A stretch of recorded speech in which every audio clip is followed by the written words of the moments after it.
পড়ো, উঠে পড়ো। হঠাৎ করে কি হলো? আমার বউ আসছে, উঠে পড়ো। শ্রদ্ধা, তুমি এখানে? তুমি কি করে মারা গেলে? মরে গিয়ে এখানে এসেছি বলে কষ্ট হচ্ছে? এসব কি হচ্ছে? ওদের সাথে তুমি কি করছো এসব?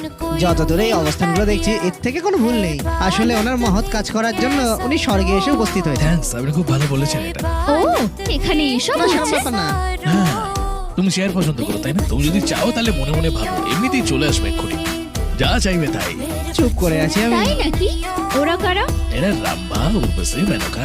হ্যাঁ, এই আমার সুন্দরী স্ত্রী সাতাম্মা, তোমাদের বড় বোনের মতো। ও, তাই নাকি? সত্যমা দিদি, নমস্কার। এখন অবধি শুধুমাত্র আলিঙ্গনই করেছে, এরপরে কি করবে আমি জানি না। উনি সব সময় বলতেন বাঙ্গাল রাজু শুধু আপনার চেহারাতেই মুগ্ধ হয়। আমায় দিদি বললে না খুন করে দেব। এইসব কি স্বামী? ওদেরকে এখানে দেখার পর তুমি আমায় ভুলে গেলে? তুমি যখন বিরক্ত হও না তখন তোমাকে আরো সুন্দরী লাগে। পুট্টি কি মানে কি?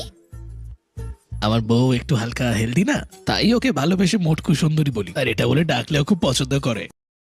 এটা বলার পরেও দিদির মুখে এখনো তো কোনো হাসি আসছে না। মন খারাপ করছে না, কিন্তু বাইরে থেকে বুঝতে পারবে না। এমনকি ভেতরে রাগ হলেও মুখে হালকা হাসে, দেখো না এই হাসি দিয়ে কতটা কভার করার চেষ্টা করছে। আমার তোমার হাসি আর চোখেই তার সৌন্দর্য দেখা যায় স্পষ্ট। কিছুক্ষণ পর এই হাসি আর লজ্জা একসাথে মিক্সিং হয়ে যাবে, আর তারপরেই ওকে আরো বেশি সুন্দর দেখতে লাগবে। দারুণ।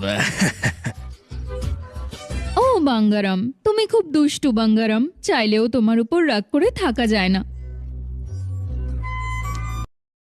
এসো। কিন্তু তুমি কি করে মারা গেলে? কপাল করে আমার একটা নাতি হয়েছে। আমার নাতি হয়েছে? তার মানে তুমিও ঠাকুমা হয়ে গেলে? একদম না, ও হয়েছে তোমার মতো। এইটুকু বয়সেই মেয়েদের সাথে প্রেম করছে। এসব দেখেই তো আমার হার্ট অ্যাটাক এলো। বাহ, ঠিক করেছে একদম মেয়েটা, আমার মর্যাদা বাঁচিয়েছে। আমাদের তাকে এখন দেখতে হবে, ঠিক আছে? তাহলে নিচে গিয়ে দেখে আসুন না, আপনাদেরও মনের শান্তি আমারও। এটা তুমি আগে বলোনি কেন? হ্যাঁ, তুমি জিজ্ঞেস করতে পারলে না? তুমি এসো এসো এসো এসো।